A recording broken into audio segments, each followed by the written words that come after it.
Sardini, à des préoccupations, M. Girand, M. Carassin, M. Filet, M. Girand, Mme Mariano, M. Marion, Mme Montfort, Mme Portuaise, M. Roux Francis, M. Émeric, Mme Métal, M. Simon, Mme Arnaudine, Mme Charles, M. Chouquet, M. Durban, M. Massou, Mme Piquet, Mme Coutara, avec des procurations à Mme Portuaise, Mme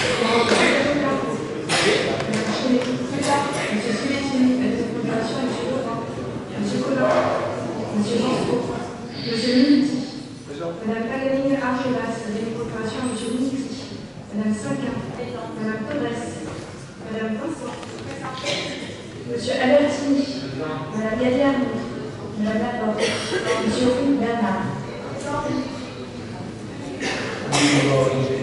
Mme Rialan, M. Stassinos, à la préparation à M. Macron, M. Musso, M. Belmonti, Mme Rousseau, M. Vincent, M. Baldacchino, Mme Brony, Mme Espinas, M. Roux, M. Tonelli, M. Galal, à la préparation à M. Tonelli, Mme Andriotti, à la préparation à Mme Pascal Serni, M. Bonnefoy, M. Boyer, à la procuration à M. Mascaro, M. Carana, M. Cazot, Mme Chambon, M. Chenvar, M. Charouton, à la procuration à M. Chambard, M. Dessin-Serment, Mme Thiers, M. Palco, Mme Génétique, Mme Janvier, M. Jérôme, Mme Joux, Mme Beyec, M. Léonie, à la procuration à Mme Benetetti, M. Laurent, Mme Lévy, M. Maï, à la procuration à Mme Mondeuil,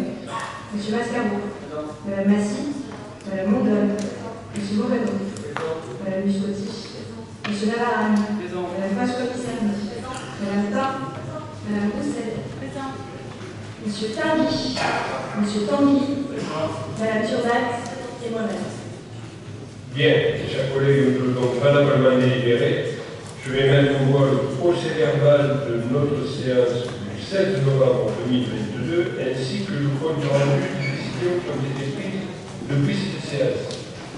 Mes chers collègues, qui est favorable, qui est défavorable, qui s'abstiennent, elles sont adoptées et je vous en remercie. Nous allons passer le plat de consistance de cette matinée qui est le budget de la métropole. Je ne vais pas vous étonner en vous disant que ce budget est le reflet du débat d'orientation budgétaire que nous avons eu dans cette salle le 16 novembre 2022. Je rappelle que nous votons ce budget dans un monde d'incertitude, où les repères que nous avions ont été effectivement totalement balayés par la crise, par une conjoncture économique liée au contexte international, la guerre, nous l'avons dit. Je crois que toutes les collectivités de France, quelles qu'elles soient, sont confrontées à ce même problème, avec des conséquences. Les conséquences, c'est l'augmentation du coût de l'énergie, qui frôle parfois les plus de 100%, l'électricité,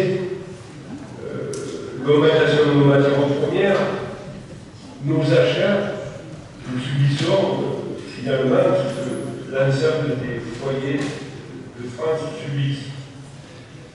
Nous avions fait un budget comme cette année, votre budget en décembre, bien sûr que tout cela n'était pas prévu.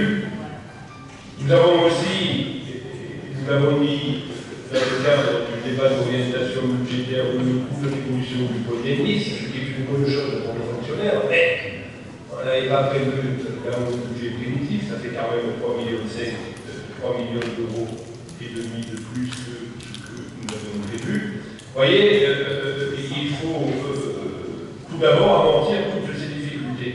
Alors, un budget, c'est toujours deux colonnes, débit, crédit. La chance de ce territoire, c'est son dynamisme.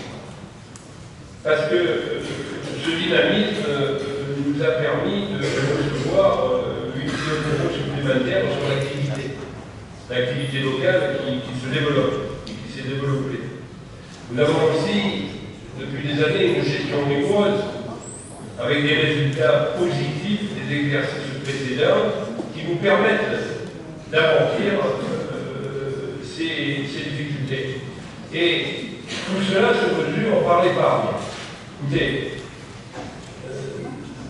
on va demander pourquoi l'épargne. L'épargne est quelque chose d'essentiel et d'important. Nous avions une épargne autour de 52 millions d'euros en 2021. Nous retrouvons une épargne de 52 millions d'euros en 2022. On va essayer, je vous ai dit que c'est la gestion rigoureuse et les recettes supplémentaires. On aurait pu avoir une épargne supérieure. On va essayer et on va maintenir en 2023 cette épargne autour des 51 millions d'euros.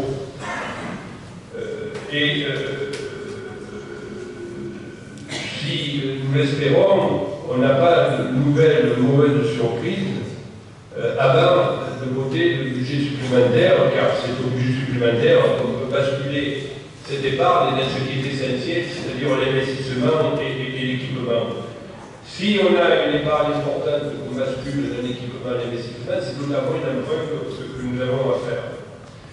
L'investissement, écoutez, là aussi, la meilleure preuve de cette envie de développer, d'aider les petites communes dans leur plan d'investissement, nous allons prévoir un investissement qui est à quelques millions près le même que celui que nous avions dans les années précédentes, puisqu'en 2023, on inscrit 268 millions d'euros pour l'investissement.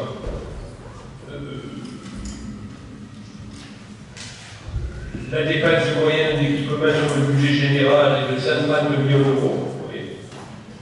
Elle représente 289 euros par habitant, alors que la moyenne de la strate des grandes métropoles françaises, c'est 199 euros par habitant. Vous voyez que quand on dit qu'on investit et qu'on fait de l'équipement et de l'investissement de nos priorités, on le vérifie par les chiffres.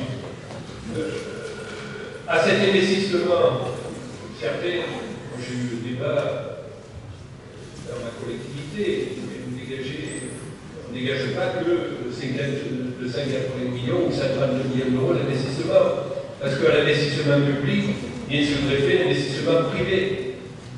Et que cet investissement privé arrive que lorsqu'il y a confiance au territoire.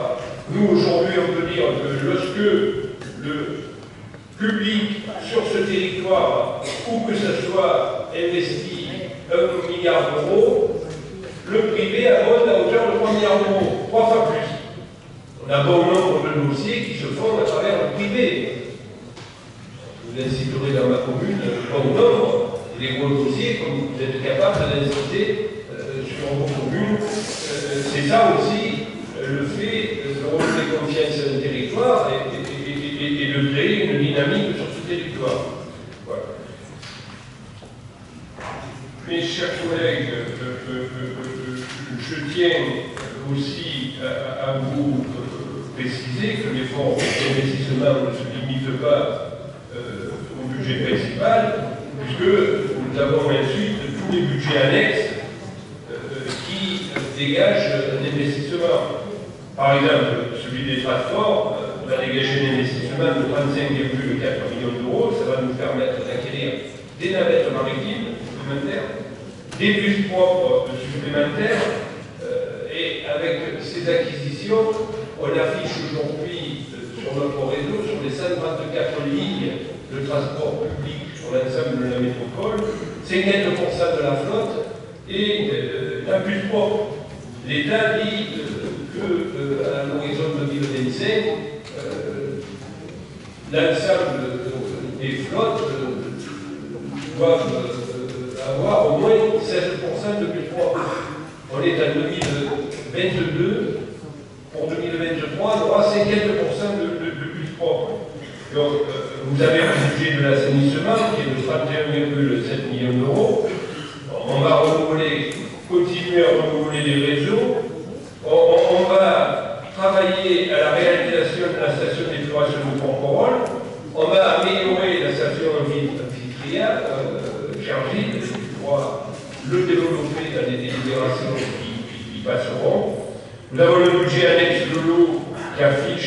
des crédits d'investissement de l'ordre de 29,5 millions d'euros, avec des travaux importants sur l'aqueduc de Carcès. On a achevé le barrage de l'Ardenne, qui a été totalement réhabilité, refait, protégé, transformé. Le budget des ports, de l'ordre de près de 11 millions d'euros en investissement, le dragage du port du Bruges, du Lazaret, des travaux sur le port de Porquerolles, des travaux de mise en sécurité du port de Légat et du Levant. Ce sont tous des investissements qui vont se faire dans le mois de l'année 2023. Vous voyez donc un effort sur l'équipement, un maintien de l'épargne, une rigueur sur notre action au quotidien. Je vais vous parler de la dette. La dette, je précise que la dette du budget principal de notre métropole est stabilisée à 287 millions d'euros. On va emprunter dans la mesure du raisonnable en fonction, bien sûr, de la situation telle qu'elle se déroulera dans le cours de l'année. On vote un budget en décembre, après, on abonde avec des DM chaque fois que cela est possible. On reste largement sous la moyenne des grandes métropoles françaises au niveau de la dette, là aussi. En ratio, la dette par habitant de la métropole est de 642 euros. Si on fait la moyenne des 22 grandes métropoles françaises, la moyenne est de 930 euros. Et que là aussi, sur la dette, nous avons, bien sûr, nous sommes restés mesurés.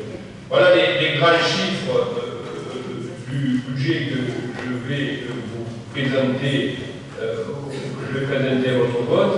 Vous avez l'ensemble des détails qui vous ont été adressés, mes chers collègues. Donc je vais mettre en voie, si vous le permettez, ce budget. Ce budget, il s'élève à 684 338,145 €, et le reflet total des débat d'orientation budgétaire que nous avons fait. La section de fonctionnement s'équilibre à 415 547 731 €. Et la section d'investissement s'équilibre à hauteur de 268 790 414 €. Voilà le budget que je vais mettre au pouvoir. Avant, je vais donner la parole à ceux qui la souhaitent. Vous avez la parole. Merci, mes chers collègues. Dans les difficultés qui sont celles de toutes les collectivités, les vôtres, celles des communes, celles des nôtres, de manière toujours plus générale, celles de tous nos concitoyens, celles de cette collectivité particulière, l'adoption de ces budgets est toujours un moment compliqué parce qu'il y a tous les phénomènes conjoncturels à appréhender. Ni sur la question des coûts de l'énergie, ni sur l'inflation en général, nous ne pouvons avoir de certitude. Nous n'adopterons pas, nous ne voterons pas en ce qui nous concerne le budget. Non pas parce qu'il signifie que tout y est mauvais, mais parce qu'il contient des éléments chiffrés, des politiques sur lesquelles parfois nous sommes amenés à débattre au cours de nos assemblées et à voter contre un certain nombre de nos décisions. Merci dans les échanges qu'on a eus, merci au service encore tout à l'heure de la promptitude sur les questions juridiques, parce que effectivement, doter nos collectivités d'un budget et doter nos collectivités d'un budget tôt en matière de calendrier est toujours aussi la possibilité d'avoir une ligne tracée plus simple à appréhender pour l'exercice, pour l'année qui vient. Nous contestons, et c'est pour cela que nous votons contre le budget, nous contestons un certain nombre de choix. Permettez-moi de parler ici d'un choix fondamental, plus lié d'ailleurs au budget transport, contre lequel nous voterons également, le choix, mauvais choix selon nous, du BHNS, sous-dimensionné par rapport à une métropole de 450 000 habitants. Nous contestons parfois le manque de volonté politique en matière de sécurité, et nous avons des compétences de sécurité ici à la métropole en matière de transport ou d'environnement. En matière de défense aussi de nos identités, nous souhaiterions voir un peu plus de mise en avant et de défense de celles-ci. Contestons aussi parfois la politique dans l'harmonie des territoires. Je lisais les débats au conseil municipal de La Valette et mon ami Aline Bertrand avait relevé que pour sa commune, il pouvait y avoir une différence à l'euro par habitant en matière d'investissement de la métropole entre différentes communes. À ce titre, encore une fois, gageons que la défense de chaque territoire permettra d'équilibrer toujours mieux les choses. Vos choix politiques ne sont pas les nôtres, et donc nous voterons contre le budget général, contre le budget en matière de transport. Nous abstiendrons sur un certain nombre d'autres budgets qui ne font pas appel à d'observation particulière, et gageons qu'avec l'adoption de ce budget, l'année, malgré les incertitudes, permet un travail en commun pour le quotidien de nos compatriotes et des habitants de cette métropole. Je vous remercie. Nous prenons acte de vos déclarations. Qui souhaite la parole?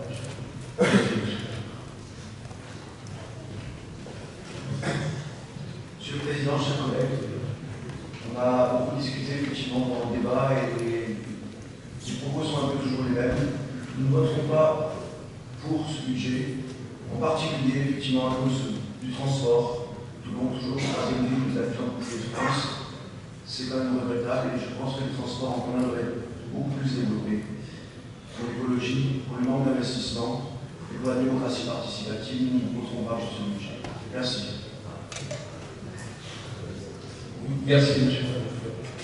Yannick, tu réponds sur Merci, monsieur le Président. Mes chers collègues, simplement et brièvement, c'est dommage que nos collègues de l'opposition qui interviennent ne nous aient pas accompagnés vendredi soir au lieu. Nous avions un débat sur les questions de mobilité. Nous aurions pu échanger très largement puisque nous avions 2 heures pour le faire, certains étaient présents. Et ça a été l'occasion de rappeler un certain nombre d'éléments. D'abord, le fait que Toulon n'est pas la ville la plus embouteillée de France. Juste vous faire remarquer que dans les derniers indicateurs, les 10 premières villes embouteillées de France ont toutes un train. de Thomas, pardon, je vous invite à rentrer de Marignane à 17h pour rejoindre le Toulon et à traverser Marseille. Allez, c'est ça. Vous l'avez vu puisque mardi a été inauguré le RER, une partie de l'organisation du RER métropolitain. À force de se focaliser sur un sujet, une partie d'entre vous en oublie l'organisation de la méthode et l'évaluation d'un plan des déplacements urbains. C'est d'ailleurs l'objet de nos délibérations. En fait, la mobilité se regarde de manière large. Donc, ce qui est important, c'est de vérifier à la fois les indicateurs de la baisse des polluants dans la qualité de l'air, à la fois l'augmentation du nombre de personnes sur le réseau de transport. Ça s'évalue comme ça, les questions de mobilité. Et puis ensuite, les tarifications telles que nous les menons. Nous avons des tarifications qui, pour certaines, sont les moins élevées de France. Ça permet à tous d'avoir accès à la mobilité et c'est pour ça que nous avons très forte croissance sur le réseau de transport. Oui, la mobilité, c'est le premier budget de la métropole, 52 millions d'euros. Je le disais, c'est 126 lignes sur l'ensemble de notre territoire, avec des dessertes organisées, chaque quartier. Voilà, c'est plus de 80% de personnes transportées depuis que nous sommes en poste de responsabilité à ce jour, 80% de plus de personnes transportées. Les usagers ont déclaré en 2018 que le réseau Mistral était l'un des meilleurs réseaux de France. Les usagers, ils avaient fait sur quel document, un sondage, les usagers du Toulon qui déclaré que. Donc voilà, après, ça fait des années que on me fait. C'est votre droit le plus absolu d'avoir une autre option. De dire que l'option que nous avons prise est mauvaise et que la vôtre est bonne. Regarde, attendez. Je dis et je redis ce que je dis depuis maintenant. Qui arrive un jour à ma place ne fera jamais le convoi. Il y a 2 avenues pour traverser cette artère et imaginez me bloquer pendant 2 ans une avenue pour créer le tramway. Voilà, c'est tout. La situation géographique fait que le BHNS s'impose le prix. Et puis, on n'est pas la seule ville à avoir un BHNS. Il y a ces arguments qui font que voilà, mes collègues qui ont fait des tramways à Nice, et vous voyez que ces derniers temps, il a été décrié. Le fait, tramway à Nice, Nice, il a 15 mois à traverser la ville. Quand il en occupe une pendant 2 ans, c'est pas de problème. Voilà. Nous, on en a deux voies principales qui sont l'avenue de la République et le boulevard de Strasbourg. Vous n'avez qu'à prendre un exemple. Quand il y a un problème sur une de ces 2 avenues, vous voyez les problèmes que ça cause sur l'ensemble de la métropole. On a des embouteillages jusqu'à la Farlette. Voilà. Donc, c'est une option qui a été prise. Nous considérons que cette option était la meilleure en fonction d'une configuration géographique particulière. Voilà. Après, vous la critiquez, c'est votre droit. Vous votez contre, c'est votre droit. On l'a développé avec des bus propres. Je crois que l'ensemble des communes de la métropole sont desservies et desservies. On se bat avec ce qu'on a et on essaie d'en faire un élément meilleur. Voilà, c'est tout. Après, la mobilité, il y a d'autres efforts qui ont été faits. M. Chemenard nous l'a dit, et nous allons continuer à le faire. Nous allons continuer à faire de la mobilité notre priorité et elle va rester le premier budget de la métropole. Voilà. Allez-y, monsieur. Juste pour le sujet de Marc, effectivement, le RER, ça marche très bien, mais il est prévu de faire une 3e voie, la SNCF a proposé complètement. Vraiment, le RER puisse vraiment avoir un débit rapide. Pour le réseau Mistral, quand je vois les enfants sur la ligne 6 qui passent avec les bus qui sont pleins et qui n'arrivent pas à aller au collège le matin parce que le bus est plein, il y a beaucoup. Oui, mais. Allez, moi je reviens tout entendre, c'est vrai, les enfants de midi qui ne peuvent pas prendre le réseau. Je n'ai jamais reçu. Parce que les bus sont pleins. Monsieur, je reçois des milliers de lettres par jour.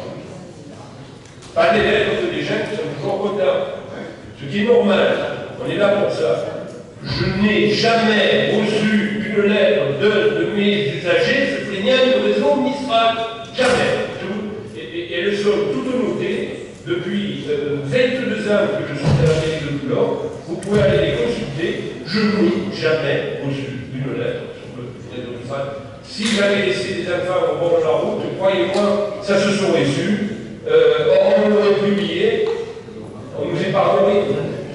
C'est comme ça. Et donc, on n'a jamais laissé des enfants sur le bord de la route, des enfants qui s'entassent dans le car. Il y a des lignes régulières. Celui qui ne peut pas prendre la première prend la seconde. Mais je veux dire, les desserteurs principales sont desservis par des lignes régulières. Vous êtes souvent sur l'avenue de la rue, des pays de boulevard, vous voyez que les cars passent de les minutes, ça passe en. Voilà. Ou ailleurs, je veux bien dire. Vous avez raison. D'accord. Allez, vous avez raison. Vous avez raison, je parle à Marseille, c'est la 2e ville, elles sont devant. Oui. Et à Nice, c'est pas mieux. Allez pas dans la ville à Nice pour rentrer. Ah, ça je me souviens. Madame, vous m'avez donné la parole. C'est moi qui passe la parole. C'est pas vous qui la prenez. Vous m'avez demandé la parole. Après, je redonnerai la parole à ceux qui veulent la parole. Merci, Monsieur le Président. Je ne reviendrai pas en détail parce que nous avions eu des échanges concernant le tramway lors d'un précédent conseil métropolitain. On a le droit de ne pas être d'accord. Et vous m'aviez expliqué, quand j'évoquais le rapport du CERTU, ces experts qui ont mené qui avaient vu qu'il ne fallait pas toujours écouter les experts en la matière. Et je l'ai entendu. En revanche, je me permettrai de faire une critique constructive, ou plutôt une alerte. C'est qu'au-delà des réseaux de transport en commun en site propre, je vous invite particulièrement à développer l'intermodalité. C'est-à-dire que les choses sont faites sur le territoire, et bien faites, mais je pense qu'il faut qu'on garde en tête cette capacité à pouvoir très facilement, très rapidement, transport, pouvoir louer rapidement un vélo électrique à la sortie de son bus ou de son tramway ou de son BHNS. Vraiment arriver à manier ce territoire encore plus efficacement pour que les gens gagnent en temps et en argent, particulièrement à l'heure de cette crise énergétique que nous vivons. Donc, pour les raisons que vous connaissez depuis toujours, qui m'invitent à continuer de penser que le tramway est une solution, je m'abstiendrai sur le vote de ce budget.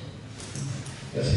L'intermodalité, regardez la ligne que nous avons inaugurée, c'est avant-hier soir, avant-hier après-midi, elle est placée à un secteur Setemus, ça va être un secteur d'intermodalité.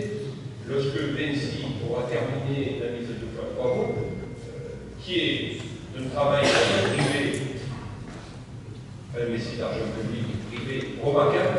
Vous savez, au début, quand on est venu nous présenter 2 fois 3 voies, j'étais avec mes collègues de maire de la gare, Masson, Martini, on avait reçu Vinci, on était très inquiets. On s'est dit, qu'est-ce qu'on va avoir? On est bien conscient que, vous savez, je suis allé dans le nombre de villes françaises de par notre responsabilité, Rennes, Strasbourg, Metz. J'ai pas vu une ville qui n'était pas embouteillée dans ses entrées ou dans ses sorties de ville. Croyez-moi, parfois, il fallait attendre longtemps avant d'atteindre le centre-ville. On va croire qu'il y a 4 blocs, il y a des embouteillages, c'est faux. Et là, nous allons créer l'intermodalité, puisqu'il va y avoir les réseaux Zou et les réseaux Mistral qui seront totalement, dès que tous les travaux seront terminés, à proximité de la gare. C'est-à-dire, la personne sortira de la gare, ou de la gare, et pourra prendre à 20 mètres près ou à 15 mètres près un réseau Zou ou un réseau Mistral. L'intermodalité, vous avez raison, est une chose à laquelle il faut veiller. Yannick, tu veux compléter? Merci, Monsieur le Président. Chers collègues, oui, il y a l'intermodalité que vient de décrire Monsieur le Président. Il y a l'intermodalité avec le titre de transport. Aujourd'hui, vous passez du bateau bus au bus naturellement avec le même ticket que le réseau Mistral. Ça, vous le savez. Demain, avec la région, il y a un marché qui a été infructueux, mais nous travaillons avec la région là-dessus. Le pass métropolitain va permettre de passer avec ce type de transport du bateau bus au bus, du bus au car, du car au train, etc. etc. Donc c'est tout à fait en fait. Oui, et merci M. Schunbar de nous permettre de parler de la concertation. Effectivement, le soir dernier, je n'étais pas au Lioul, mais vous êtes bien placé pour savoir que les concertations sur le BHNS, on a participé à de très nombreuses, et justement, celle qui est en cours permet de mettre le doigt sur le fait que le combat mené par des élus de tous bords, par des associations, par des citoyens, a permis, j'allais dire, de faire réfléchir. Je retire ce que j'allais dire, de faire modifier, avec la concertation liée au travail de la métropole, de changer le tracé. Et donc cette concertation, cette réunion de la semaine dernière, permettez-vous quand même de dire qu'à partir du moment où, sur ce point, il y a obtention du changement, il y a moins de raisons de venir y participer. Et donc je vous remercie d'avoir peut-être presque permis de rappeler qu'on avait participé à de très nombreuses concertations par le passé. Pourquoi aussi, par exemple, dans cette réunion, notre présence est moins nécessaire? 2 choses. Soit on conteste la modification, mais que nous avions appelé de nos voeux. Donc elle nous plaît, elle nous convient. Soit aussi nous y serions allés pour continuer à débattre du tramway. Et accordez-moi quand même que de venir une énième fois dans une concertation pour dire quelle est notre position politique. Le BHNS pourrait convenir à une ville comme Toulon pour faire ce boulevard de Strasbourg, pour faire cette petite jonction, mais est sous-dimensionné à l'échelle de notre métropole pour partir de Bois-Sacré ou de la technopole de la mer pour aller jusqu'à la gare. Pour nous, une centaine de personnes dans la rame, c'est sous-dimensionné. Si on était venu à cette concertation, pour vous le redire une énième fois, avouez que ça n'aurait rien changé. Ça aurait, et d'ailleurs c'est le succès très relatif de cette réunion, prouve qu'il n'y avait pas de nécessité particulière à y aller, car à la différence de toutes les autres, elle était moins occupée. Et enfin, le tramway. J'entends Nice, j'entends l'exemple de Nice. La différence entre Nice et Toulon, c'est qu'il y a bien 3 voies à Toulon pour traverser la ville, 3 voies à Nice, et que la seule différence, c'est qu'à Toulon, la 3e voie elle est souterraine, c'est le tunnel. À Nice, ça s'appelle l'autoroute A8. Mais le boulevard de Strasbourg pourrait être la voie Pierre-Matisse. Tous ceux qui ont traversé Nice ont déjà pris cette passerelle qui atterrit au-dessus de la gare. Vous voyez, cette 2 fois 2 voies, ça pourrait être le boulevard de Strasbourg. Et puis, l'avenue de la République, la promenade des Anglais. Mais il n'y a pas plus de voies qui traversent Nice que de voies qui traversent Toulon. Eux, ils ont le tramway, mais encore une fois, je n'ai pas forcément envie de vous redire à chaque fois que le tramway serait mieux dimensionné. J'espère un jour être écouté. En tout cas, ici, je ne suis pas en compte. Merci, Monsieur le Président. C'est oui, pour une concertation, ce n'est pas un combat. Une concertation, c'est un endroit où on est parfois d'accord, on est parfois contre. Tous les gens qui ont participé à cette concertation, c'était la 6e, et qui ont suivi la concertation. Et ceux qui sont venus, en particulier vendredi, sont venus pour dire qu'ils étaient satisfaits. Jean, je comprends que vous n'avez pas eu envie de venir pour nous dire que vous étiez satisfaits. Est-ce qu'il y a d'autres interventions? Allez-y, vous avez la parole.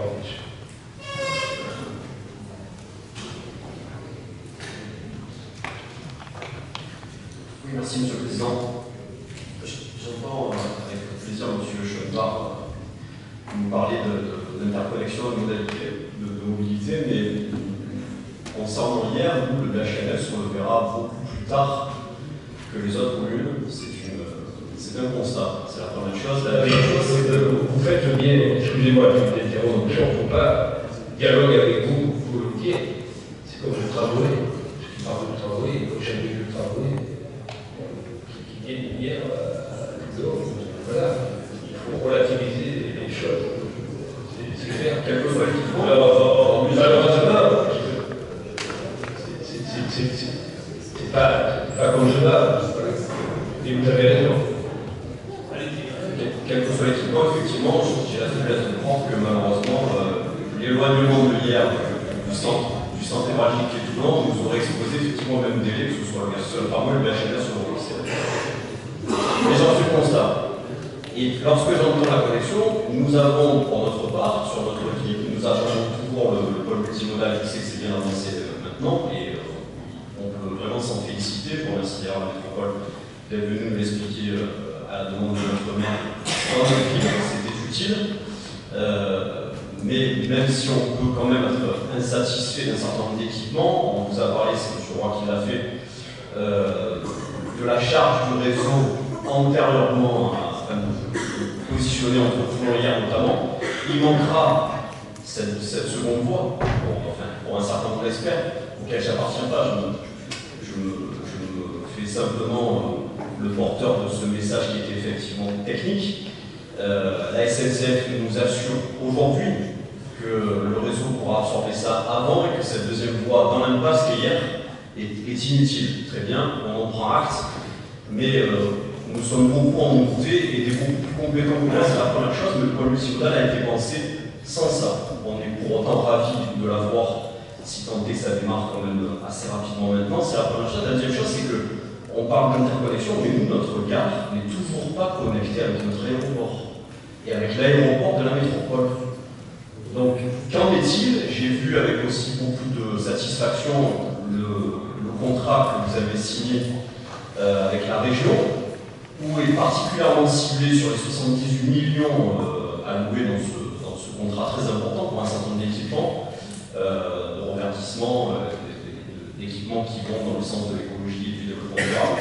Mais il était particulièrement fléché également, j'aurais aimé absolument avoir le détail aussi, sur le pôle multimodal et cette fameuse connexion qui manque, en vérité, pas simplement à hier, qui manque ailleurs depuis des années, mais qui manque à la métropole de facto.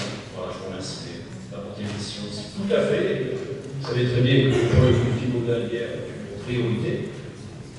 On l'a fléché, il y aura d'ailleurs des dossiers sur le projet multimodal qui vont passer sur la voie nouvelle SNCF. Je dis que c'est une solution qui permettrait effectivement là de désengorger le trafic relié à Toulon. Je vais Yannick répondre après question. Merci, Monsieur le Président. La mobilité sur le secteur de l'IA est évidemment liée à une adaptation permanente du réseau de transport terrestre, aux travaux sur le pôle d'échange, 24 millions d'euros investis sur le pôle d'échange, à la connexion avec l'aéroport. La connexion avec l'aéroport, c'est un sujet sur lequel nous travaillons. On a travaillé avec Jean-Pierre Girand il y a maintenant 3 ans sur ce sujet. 3 années qui nous permettent petit à petit d'avancer, notamment dans nos échanges avec la SNCF. Parce que la voie ferrée est une propriété de la SNCF. Donc on a dans notre plan de déplacement urbain cette connexion, elle existe. On a géré le code de décollage des avions qui passe juste au-dessus. Donc c'est aussi une problématique qu'il faut traiter. Et une fois qu'on aura terminé ça sur les échanges, on a dans nos planifications la réalisation d'une voie sur l'ancienne voie ferrée. Il y aura aussi même un certain nombre d'ouvrages d'art à consulter. Alors il ne s'agit pas seulement de faire passer des navettes, mais il faut vérifier que l'ouvrage n'a plus été utilisé, notamment les ponts, nous les ayons vérifiés pour faire les travaux nécessaires pour que ça tienne. Et ensuite on fera cette connexion. Et l'intérêt de cette connexion, c'est qu'elle va permettre de mettre les gens sur le RER métropolitain et leur permettre d'utiliser les 14 gares de notre RER. Christian. Oui, je voulais simplement rajouter à ce que Yannick vient de dire, c'est que avec la région, nous avons énormément travaillé aussi sur la problématique du nœud ferroviaire de la Pauline. Et c'est là que le problème est. Ce n'est pas une seconde de voie entre la Pauline et hier. C'est simplement que ce nœud ferroviaire empêchait le troisième mode de train au niveau de la Pauline. Et que dès qu'il y avait un incident sur la voie principale Nice-Marseille, nous avons progressé sur notre ligne. Ce qui ne sera plus le cas. Et grâce à l'action de la région et grâce à l'action de la métropole ici, puisqu'on a travaillé avec Yannick sur ce sujet, j'étais au siège régional à l'époque, et grâce à M. Tabarro aussi, nous avons pu faire avancer des travaux qui n'étaient pas prévus dans la première tranche de la nouvelle ligne. Voilà, donc je peux vous dire, et le seul travail qu'on aura à faire, j'avais déjà discuté avec Jean-Pierre, c'est qu'une fois ces trains sur ces voies, notre intérêt sera après, à l'intérieur de nos communes, que ce soit la côte ou hier, de pouvoir ramener les gens vers les trains. Et c'est là qu'il faudra qu'on améliore les dessertes. Mais ça, qu'une fois que le train sera mis en place, avec les cadencements prévus. Oui, et d'ailleurs, je dois vous dire, parce que vous avez parlé des projets qui étaient décrits sur le contrat signé en la région. Effectivement, la connexion gare aéroport hier fait partie des projets qui ont été inscrits hier. Donc, on est totalement dans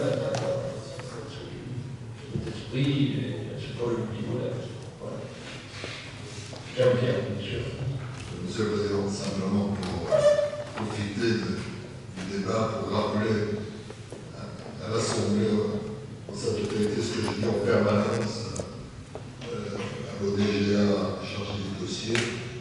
Pour moi, dans la chronologie, la priorité, c'est la liaison entre la gare, le port et l'aéroport. Avant même que toutes les étapes du plan d'échange multimodal soient réalisées. C'est la priorité absolue. Et quand je dis le port et l'aéroport, c'est parce que nous avons un autre problème dans le réseau. Bien sûr que la liaison à l'aéroport est fondamentale. Mais la liaison avec le port, ailleurs, ça fait partie des sujets évoqués depuis 100 ans qu'on n'arrive pas à résoudre. Parce que la problème est extrêmement étendue. On a 2 villes dans la ville. C'est vrai que ça serait un atout fantastique d'avoir cette liaison. Donc voilà, la hiérarchie des priorités, mais si tout est prioritaire, je dis publiquement que la navette, le train, ce qu'on pourra mettre entre la gare, le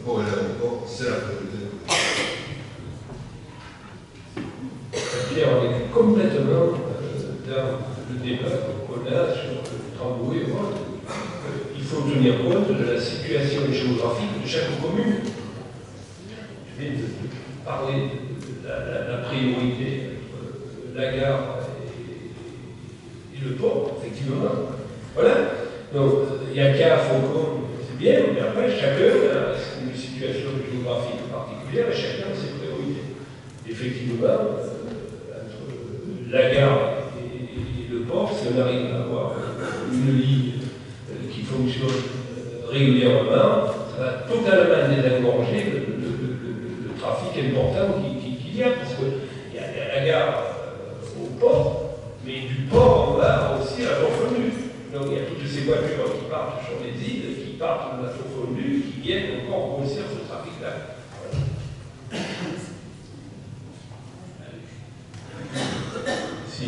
Il y a d'autres intervenants.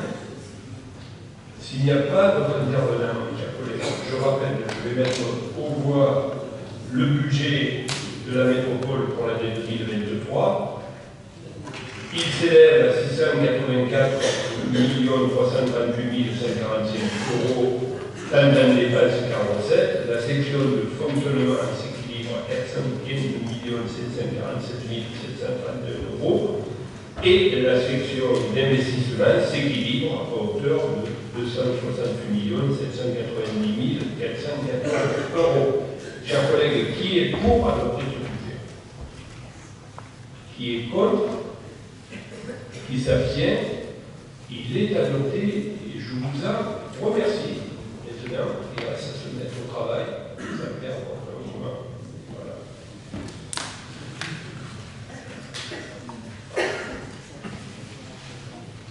Je vais passer, bien sûr, la parole à Ange pour les budgets annexes.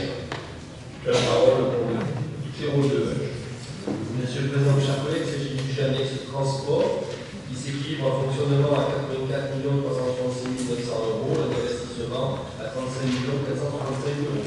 1000 euros. Qui est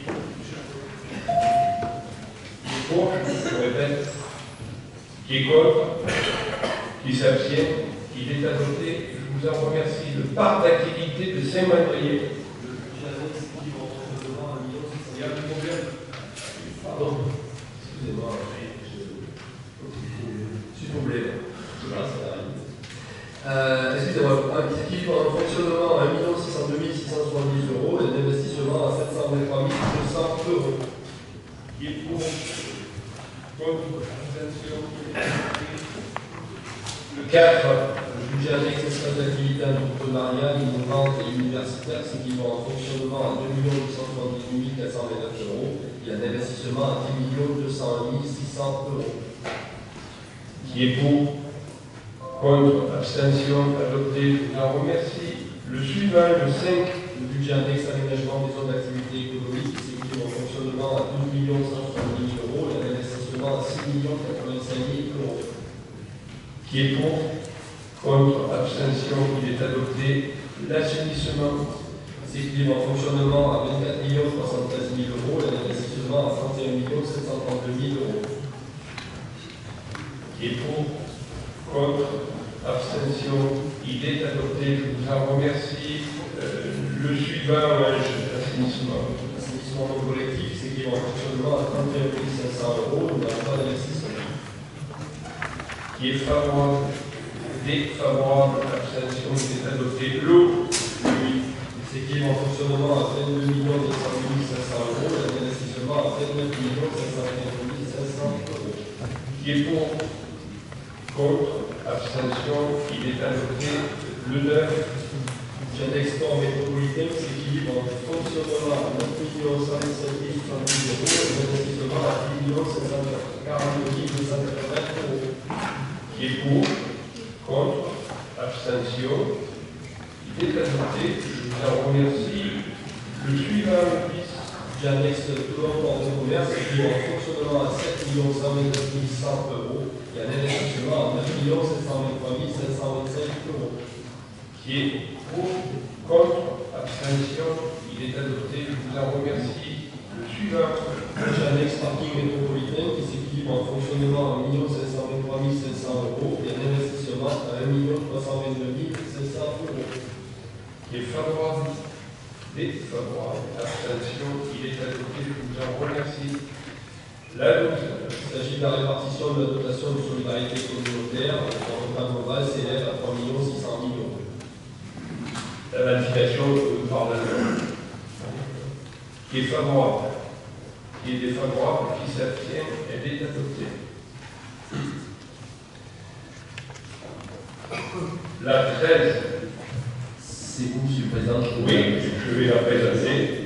Dans le respect de la loi et de notre pacte financier et fiscal, le montant plancher de l'attribution de compensation complémentaire est de 50 000 euros. En effet, le pacte financier et fiscal adopté en 2022 prévoit le versement de l'attribution de compensation complémentaire sur la base du accès libre, afin de garantir la neutralité de cette mesure pour l'ensemble des communes et de garantir à chacune une enveloppe totale minimale de 50 000 euros. Aucune commune ne peut toucher moins de 50 000 euros. La seule commune, vous comprenez la raison pour laquelle c'est moi qui prends cette déclaration et pas vous, qui est dans ce cas sur notre territoire est la commune du Revest. De ce fait, nous garantissons à la commune de Revest un montant de 50 000 euros par le versement d'une attribution de compensation complémentaire à hauteur de 1 123 euros, et ainsi nous aurons respecté la loi. Voilà. Qui est favorable? Qui est défavorable? Qui s'abstient? Elle est adoptée et je vous en remercie. Je repasse la parole. Merci, Monsieur le Président. Le budget principal de la métropole, c'est la 2022, la décision modificative numéro 3. Il s'agit d'actualiser l'avance de fiscalité versée au titre de la fraction de la taxe sur la valeur ajoutée nationale pour 2022, suite à la suppression de la taxe d'habitation sur les résidences principales, d'ajuster le montant de différentes subventions et participations reçues et d'ajuster les prévisions en fonctionnement et investissement. Le statut DM numéro 3 s'équilibre en fonctionnement à 5 336 158 euros et en investissement à 310 099 euros. Qui est favorable? Défavorable.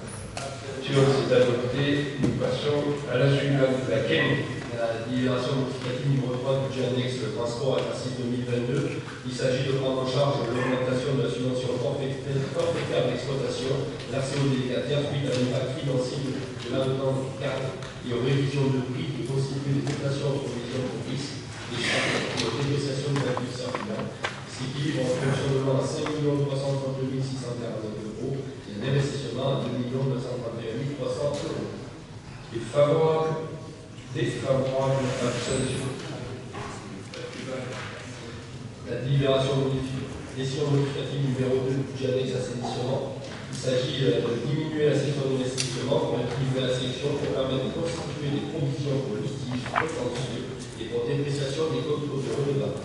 S'équilibre en investissement une baisse de 2 498 000 euros. Qui est favorable? Défavorable. Abstention. C'est adopté et je vous en prie. La suivante. Décision modificative numéro 3 budget annexe du pont Nazaré. Il s'agit de transfert de crédit entre chapitres, ça s'équilibre à 0. Favorable, défavorable, abstention, c'est adopté. On passe au pont de la Navarre. Pour la décision modificative numéro 2 du budget, il s'agit là aussi de transfert de crédit entre chapitres, ça s'équilibre à 0. Favorable, défavorable, abstention, c'est adopté. La 19. Il s'agit de constituer des dotations aux provisions pour risques et charges et aux dépréciations des actifs circulants pour le budget annexe transport. Il est proposé de se prononcer sur la nature des provisions constatées sur le budget annexe transport pour l'exercice 2022 et on n'a pas évolué à 2 910 649 euros. Qui est favorable, défavorable, abstention, c'est adopté et je vous en remercie. La 20. Sur le budget assainissement, il s'agit de faire la même chose. Et je propose de constater le montant de ces provisions à 1 497 405 euros. Qui est favorable, défavorable, abstention, c'est adopté. Je vous en remercie. La 21. Il s'agit d'une mise à jour des crédits de paiement de l'autorisation de programme Philippe Rénault, plus la garde. En fait, c'était justement donc une incidence financière sur le montant global de la paie qui reste fixé à 2 250 000 euros sur sa durée de 4 ans. Mais le deuxième versement est reporté en 2022. Qui est favorable, Défavorable, abstention, c'est adopté. La 22. Il s'agit d'une convention d'attribution de fonds de concours par TPM à la Ligue de la Tour pour la modernisation et la transformation de l'espace culturel JP Maury en salle de spectacle polyvalente. Le coût total d'opération 676 650 €. La participation de la Métropole de Paul 120 000 €. Défavorable. Défavorable, abstention, c'est adopté. La 23. Il s'agit d'une attribution de fonds de concours à la ville de Cipro-les-Plages pour construction de nouveaux vestiaires qui reste Antoine Martin. Le coût total d'opération, c'est 154 014 €. La participation de la Métropole de Paul 220 000 €. Défavorable. Défavorable, abstention, c'est adopté. La 24.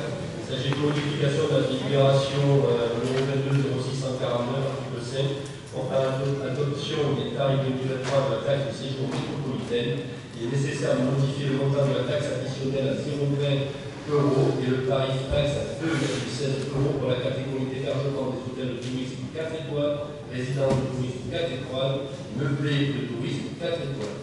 Le tarif métropolitain numéro 23 reste inchangé à 1,87 €. Qui est favorable? Qui est défavorable, qui s'abstient, c'est adopté. On poursuit avec la 25, c'est Madame Piquet. Merci Monsieur le Président, mes chers collègues. Ce projet est inscrit au contrat de projet d'État région 2020 à hauteur de 13 millions d'euros. L'Université de Toulon souhaite ainsi réhabiliter et réorganiser une partie de ses bâtiments les plus anciens, construits en 1969, sur le campus de la Garde et rationaliser et mutualiser les espaces dans le respect des objectifs environnementaux. La métropole TPM soutient ce projet dans le cadre du CPER à hauteur de 2 250 000 €. L'échéancier financier TPM prévoyait un versement de 900 000 € en 2022 sur justification de la réalisation de 50% des travaux. Or, les travaux réalisés par l'université ont pris du retard et les 50% n'ont pas été atteints, ce qui a pour conséquence de modifier le plan de financement. Le versement prévu en 2022 est décalé en 2023. Il s'agit de signer l'avenant numéro 1 afin de modifier l'échéancier en ce sens. 2021, 400 000 €, 2022, 0 €, 2023, 1 600 000 €, 2024, 250 000 €. Chers collègues, qui est favorable, qui est défavorable, qui s'abstient, c'est adopté. Alors, ce projet, alors attendez. Oui. Il y a M. Robert Cavana qui représente un titulaire à l'Université de Toulon et M. Jean-Pierre Collin ne prennent pas part au vote. Voilà. Vous pouvez sortir à la fin. Je vais le faire voter sans vous. Excusez-moi.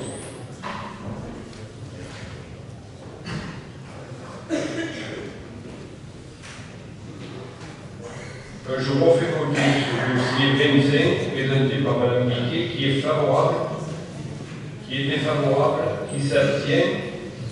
Il est adopté. On va demander à M. Cavana, M. Collin, de réintégrer. Je donne la parole à M. le maire de Mauvaise.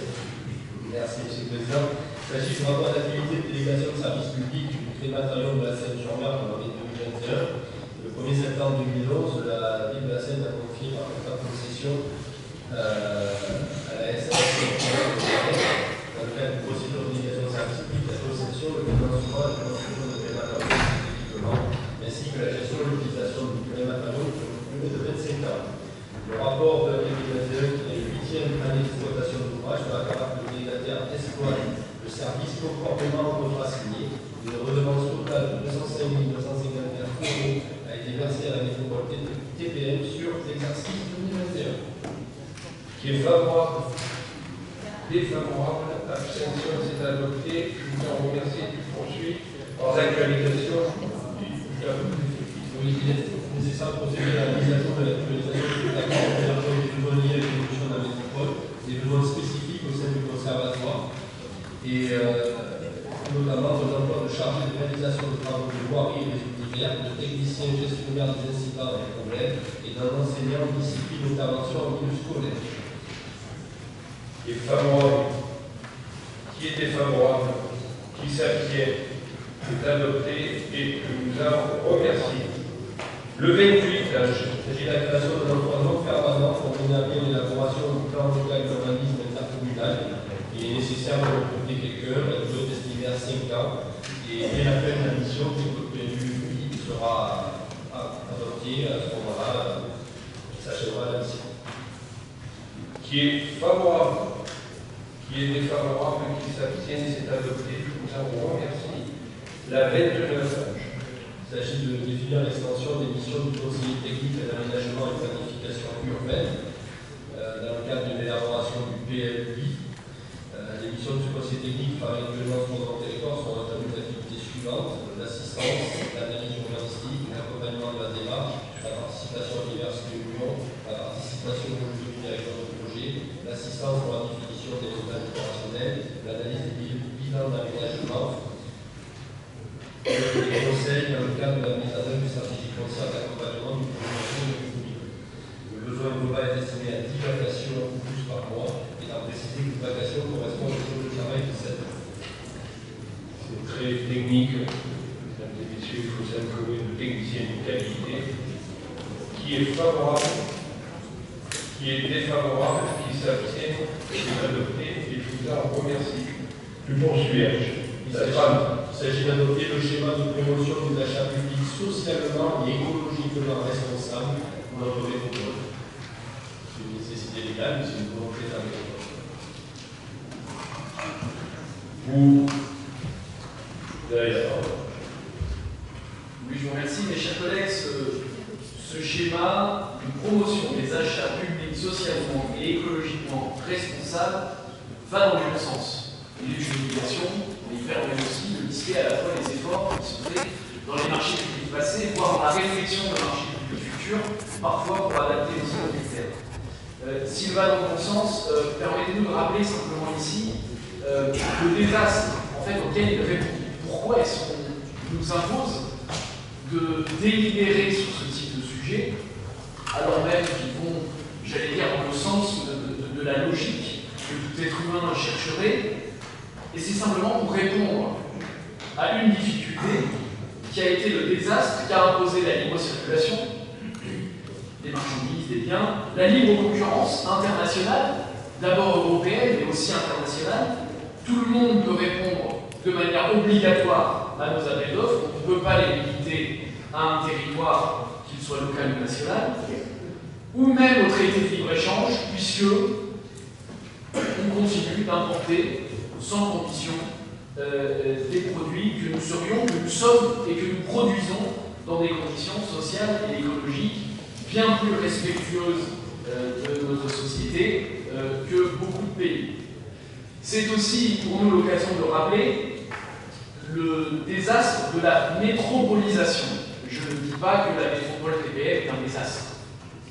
La métropolisation, c'est le schéma en termes d'aménagement du territoire qui est imposé par l'État depuis maintenant 20 ans. La métropolisation, elle consiste à désertifier nos campagnes, nos territoires ruraux, et à placer l'activité économique, le développement exclusivement sur les métropoles. Ça a été analysé, ça a été décrié, on le ressent aujourd'hui, et donc avec l'adoption de ce schéma, il y a peut-être aussi la recherche, l'opportunité de recherche d'équilibre, et c'est pour ça que je disais en préalable qu'il va dans le bon sens, parce que tout ce qui pourra rétablir ces équilibres est nécessaire.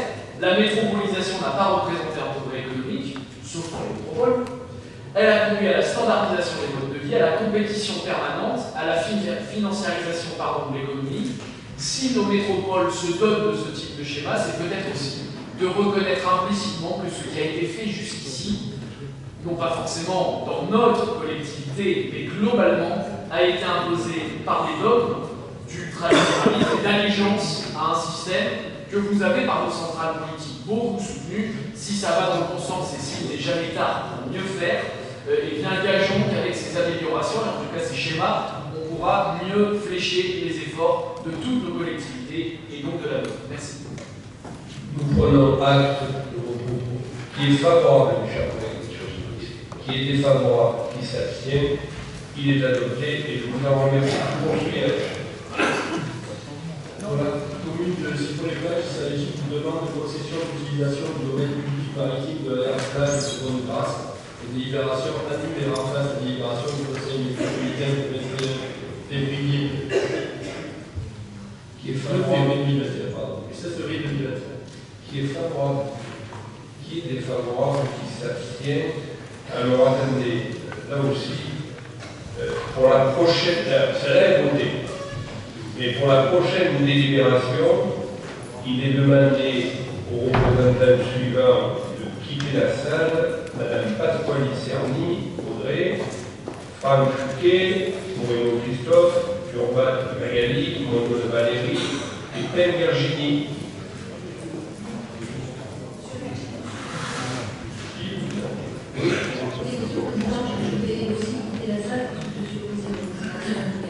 Avec quitter la salle.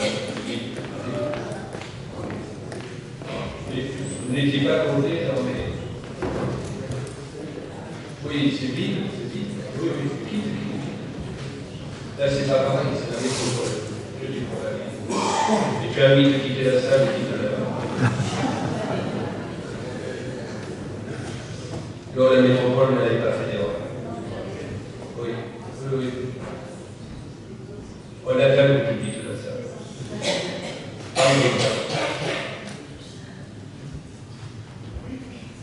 Et je vais passer la parole à Jean-Pierre. Monsieur le Président, je crois qu'il faut revenir très vite, puisqu'il s'agit de l'amendement numéro 4 qui modifie les conditions d'exécution de la relation avec VND pour la concession d'aménagement et de renouvellement sur le niveau du lot. C'est l'ajustement actuel. Et la métropole s'engage à inscrire pour 2022 2 289 453 euros TTC pour ce qui est hors aménagement public et 2 110 563 euros 60 TTC pour ce qui est de la participation aux aménagements publics. Qui est favorable, mes chers collègues, qui est défavorable, qui s'abstient. Elle est adoptée et je vous en remercie. Bien sûr, toutes les personnes qui ont quitté la salle ne prennent pas part au vote. Maintenant, ils peuvent réintégrer leur place, si je souhaite. Et je passe la parole au président de l'Assemblée. Merci, Monsieur le Président. Concernant le 3, il s'agit d'introduire le dispositif d'aide au permis de conduire pour les publics en situation professionnelle. On a depuis plusieurs années qui donne d'excellents résultats. Et là, il s'agit de la dénomination. Oui, effectivement, un excellent résultat. C'est 80 000 euros pour 2023 pour me permettre de financer potentiellement 177 aides au permis de conduire. C'est pas une mesure. C'est pas un buzz. Qui est favorable, qui est défavorable, qui s'abstient, c'est adopté. Je vous remercie. Jean-Louis, tu poursuis la fin. Il s'agit d'approuver la programmation nouvelle pour la mise en œuvre du contrat de vie métropolitain de l'enfance méditerranée concernant le plan pluriannuel du 15-2022. Qui est favorable, défavorable, abstention, c'est annulé. C'est adopté, pas annulé. Je vous en remercie. La 35, Jean-Louis. Même chose pour l'année 2021. Qui est favorable, défavorable, abstention, c'est adopté. Je vous en remercie pour poursuivre la 36.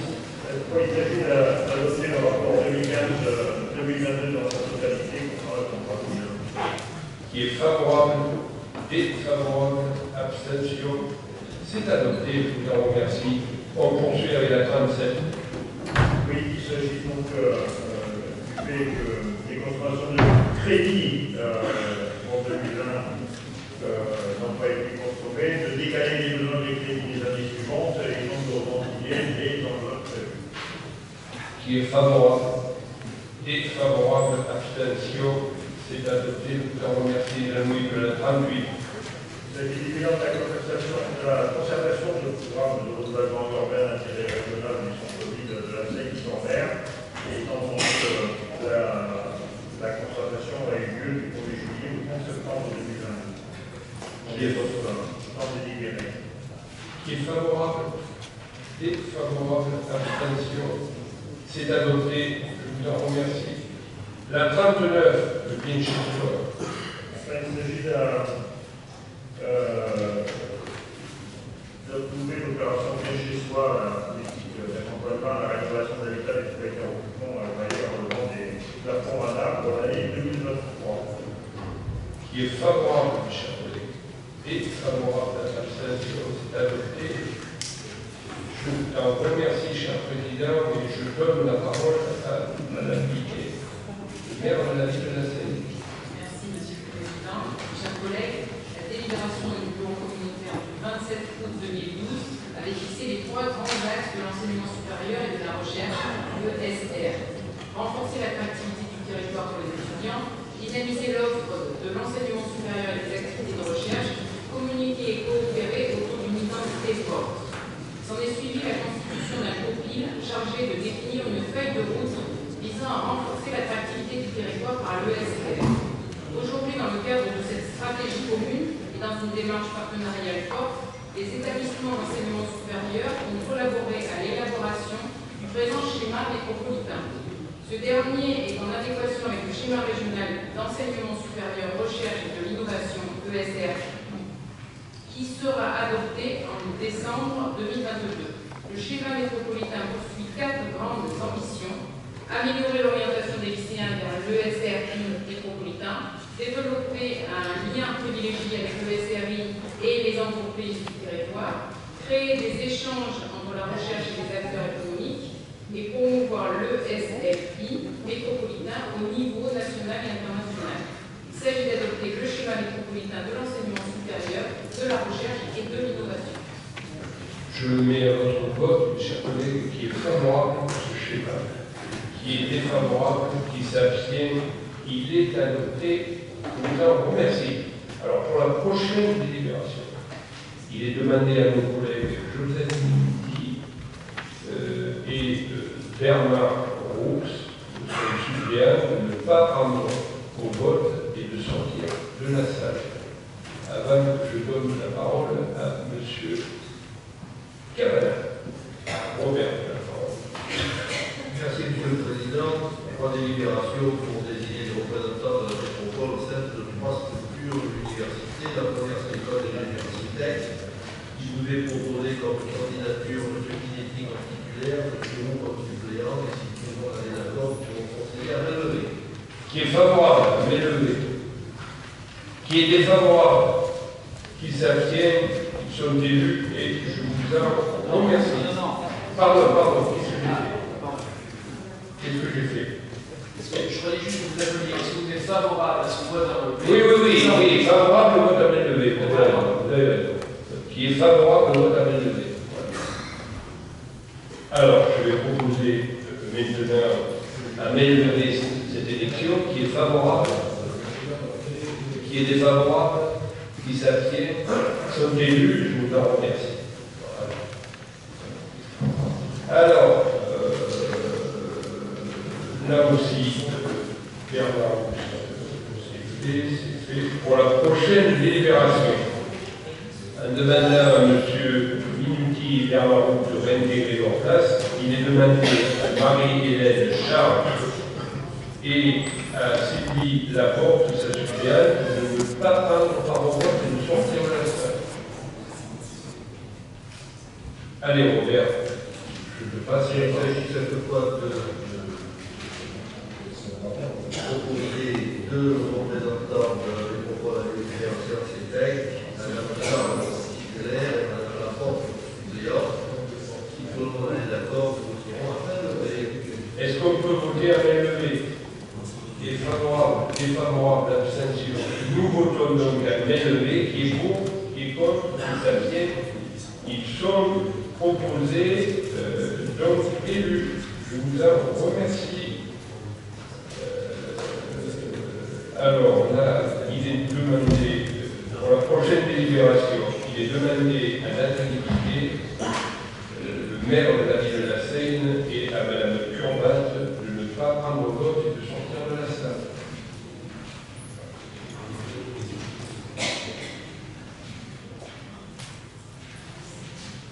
Allez, Robert, tu poursuis.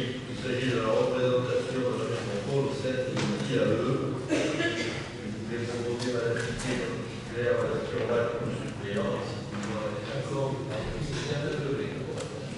Qui est d'accord pour la main levée? Qui est pour? Qui est contre? Qui s'abstient? Ils sont élus et je vous en remercie.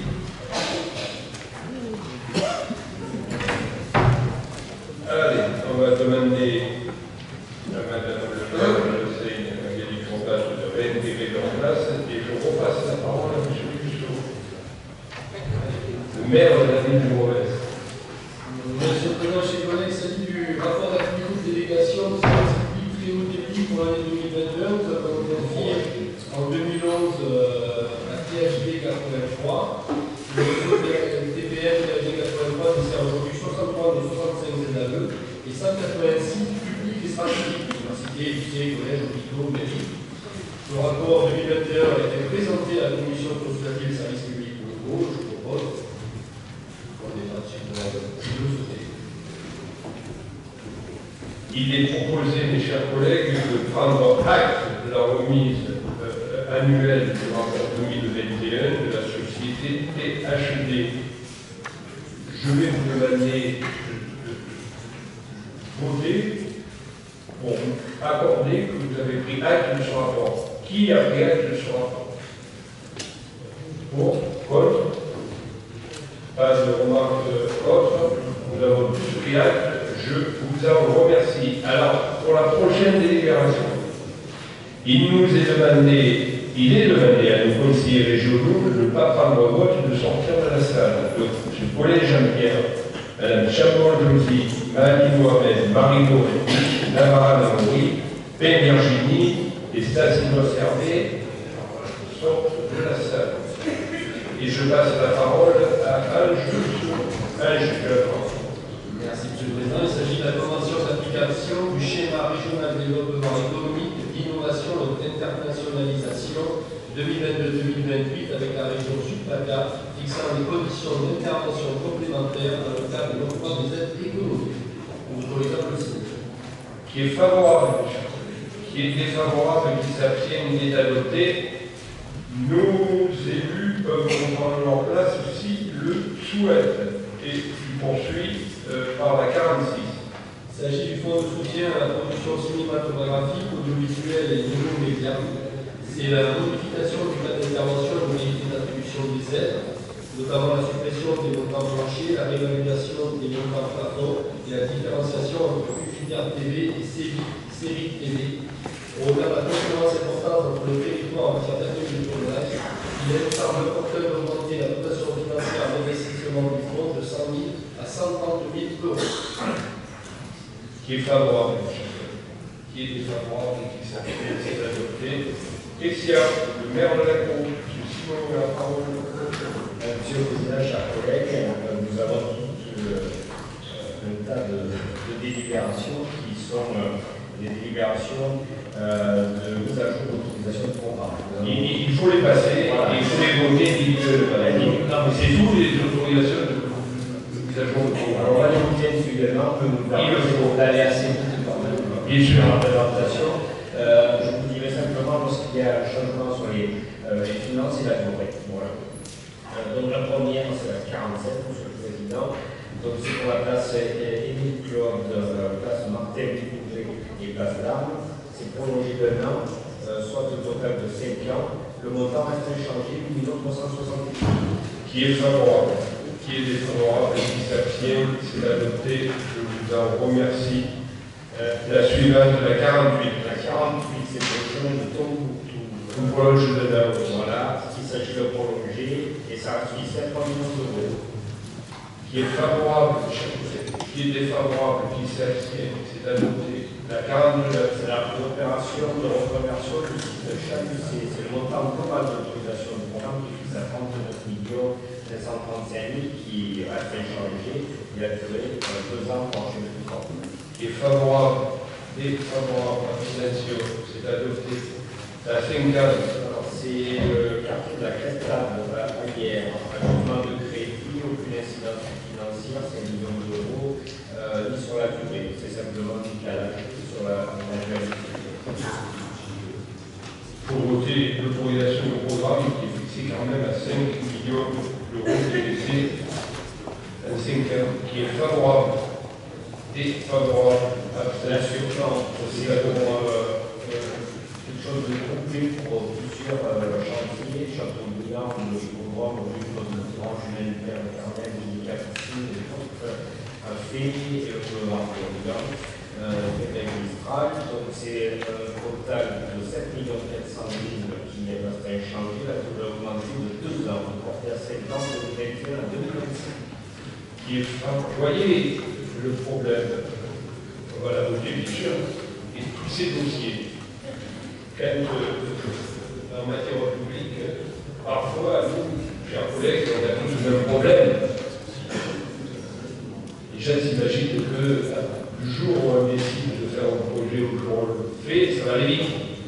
Que bien souvent, on nous demande et tel dossier il n'avance pas, et tel dossier vous le gardez, vous demandez de l'autorisation urbaine, vous demandez de l'autorisation bien souvent, essayer d'acquérir des biens, il faut. Et après, il y a les marchés publics. Si un marché est fructueux, il faut le relancer. Et on perd des années comme ça, qui est normal pour respecter la loi. Il faut comprendre qu'on n'avance pas aussi vite que le privé. Mais il a l'argent qui est nous, il y a les règles des fois. C'est le but de ces prolongations de dossiers. Voilà. Donc, pour la 51, qui est favorable, qui est défavorable, qui s'abstient, c'est adopté. Pour la 52, c'est la même chose sur l'aménagement de l'île de la Louvière, qui est favorable, qui est défavorable, qui s'abstient.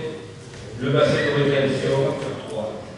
Le collecteur sur place, collecteur de l'oratoire, des plaines à lettres, droit de collecteur de la pardon, et la station de présentation par une clause Farel. Qui est favorable, mes chers collègues, qui est défavorable. La réhabilitation de la corniche, la Marise. C'est ça, Christian? Oui, c'est ça. Pour un montant total de 30 millions d'euros, il doit échanger sur la durée de la vie de 6 ans. Qui est favorable, qui est défavorable, qui s'abstient, qui est adopté. Ensuite, le barrage de Tarzelle qui est prolongé, sur 4 ans au total pour achever en 2023. Nous l'achèverons de ces travaux importants cette année, qui est favorable, défavorable, abstention, c'est adopté. Après, c'est l'opération du data sanitaire. Il est nécessaire de maintenir la durée d'une année et de la période de paiement de 2021-2026, soit 6 ans. Et ce montant reste. Il est fixé par là, il y a une augmentation de montant fixé à 7 700 000 €. Qui est favorable, défavorable, abstention. Le parking du Zénith. Le parking du Zénith. Alors là, la durée est fixée à 9 ans. Et le prix va s'échanger. 24 millions. Défavorable. Défavorable, abstention, c'est adopté. Tu poursuis. Alors, le changement, c'est très bien. C'est l'autorisation de monter vraiment révisé, c'est-à-dire que l'on peut TTC, quand il peut mélanger des frais du projet initial pour 425 €. Ce sont la restructuration du complexe des piscines du Ballon du Soleil. Le montant du programme, 1 425 000 TTC, pour traiter de 2 ans, 2021-2025. Les transformations qui ont été faites au Ballon du Soleil sont remarquables. Sur les stades, les piscines. Et, chers collègues, les enfants de 12 communes les fréquentent assidûment. Toutes les associations, les centres aérés. Ça permet un transport de nos enfants et ça leur permet d'avoir, bien sûr, la possibilité de faire du sport, faire des piscines et tout. Et donc, c'est remarquable. La transformation est. Je remercie M. Lati. Non, on a repris le dossier en mai. Vraiment qui est favorable. Défavorable. C'est adopté. Le président remercie. Alors, c'est pour la requalification du projet de Franck-Lancy sur le territoire. Là aussi, ça va s'échanger. Voilà, ça va s'échanger les 3 millions d'euros et c'est pour ça. Prolonger d'une année. Jusqu'en 2025. Qui est favorable. Défavorable. Abstention. C'est adopté. Le suivant, ça c'est très important, c'est le schéma de l'acteur métropolitain de gestion des eaux pluviales et de ruissellement.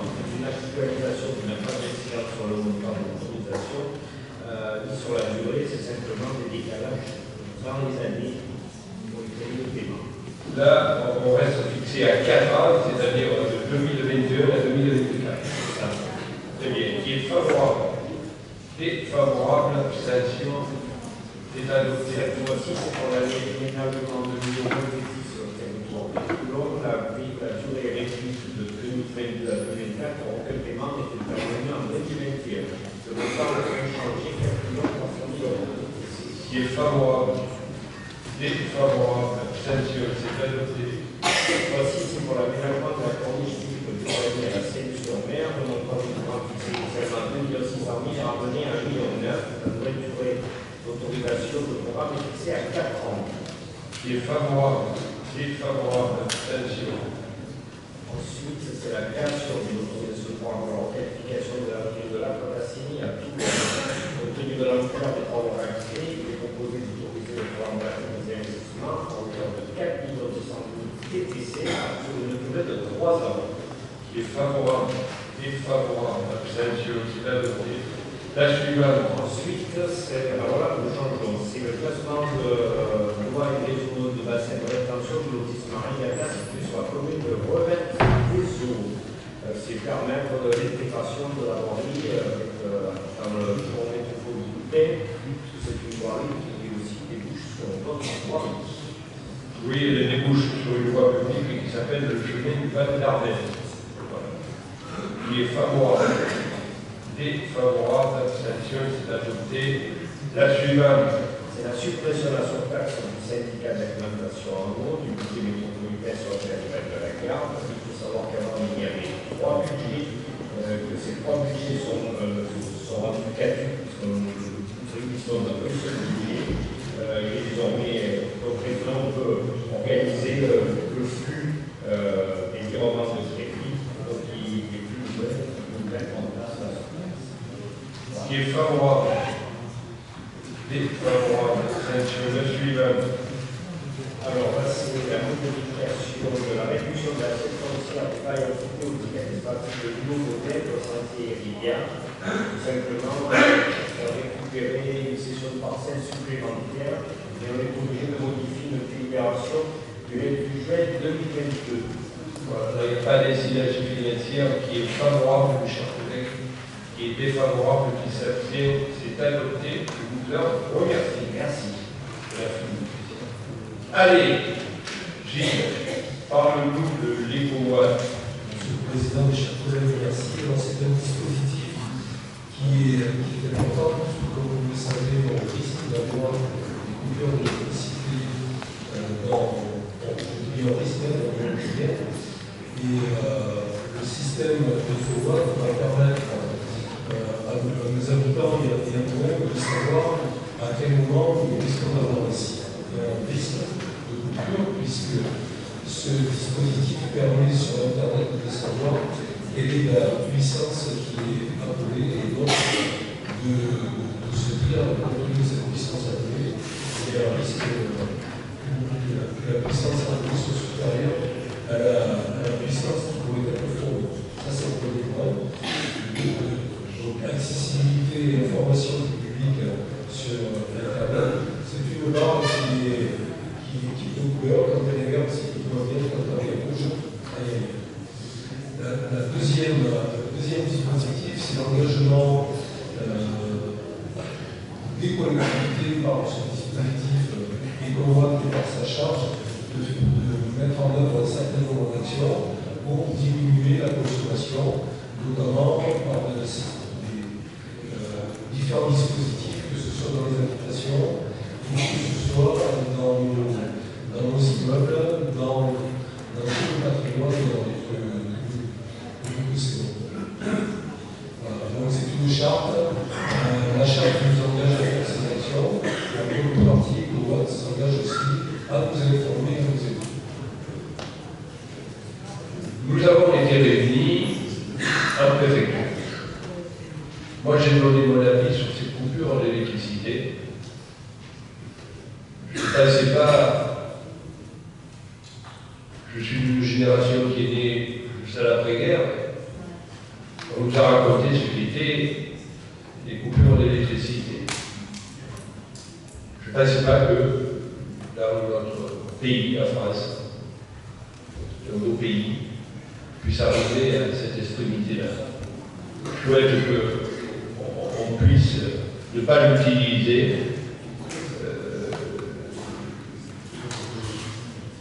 se retrouver avec des coupures d'électricité qui seraient néfastes à tout le monde, les citoyens, à l'économie, qui nous donnent des problèmes importants. Je pense aux personnes âgées isolées, je pense à nos différents rôles sociales, aux distributions qui est fait sur ces personnes âgées isolées, je pense à nos enfants, à nos crèches, et à tous ces problèmes-là.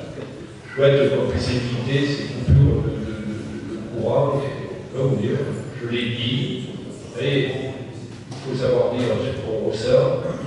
Je l'ai très mal ressenti et je continue à très mal le ressentir. Voilà. Après, je m'adapterai à la situation et on essaiera de prendre toutes les mesures qui permettront à nos concitoyens de le supporter dans les meilleures des conditions. Si ça devait arriver, pour l'instant, on y est passé à travers, je crois que on a eu des cas. Gilles? Simplement pour redire qu'actuellement, il y a une réunion en préfecture à laquelle sont conviées toutes les communes pour informer sur le dispositif. En gros, on pourrait être tu devrais après aller nous représenter. Non? Et tu es déjà allé? Oui, on y est allé. Donc on devrait être informé à peu près 3-4 jours avant, et la veille, on devrait avoir la confirmation s'il y a le plus. Je profite simplement pour dire, pour rentrer dans une politique, pourquoi on a fait arrêter les stations, les unités qui produisent de l'électricité, notamment les centrales nucléaires, savoir qu'aujourd'hui, on réalise des centrales à charbon, et ça c'est ralenti. Et on achète aujourd'hui l'électricité qui est produite en Allemagne, avec des centrales à charbon. Là, je me tourne vers M. Leroy qui est sur la dépôt. Ça, là aussi, c'est dans l'action.